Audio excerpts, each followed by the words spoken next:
শুক্রবার জুম্মার নামাজের পর আপনি আল্লাহর একটি গুণবাচক নাম পাঠ করবেন ১০০ বার। ইয়া গাফফারু এর অর্থ হলো অধিক ক্ষমাকারী। আল্লাহ তাআলা আপনার উপর ক্ষমার নিদর্শন প্রকাশ করতে শুরু করবেন। আসরের পর আপনি একটি দরুদ পাঠ করবেন।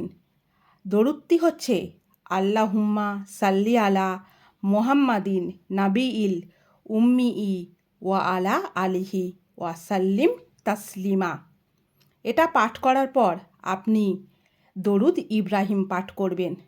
তারপর ১০ বার রাব্বানা আতিনা ফিদ দুনিয়া হাসানাতাও অফিল আখিরাতে হাসানাতাও অকিনা আজাবান্নার।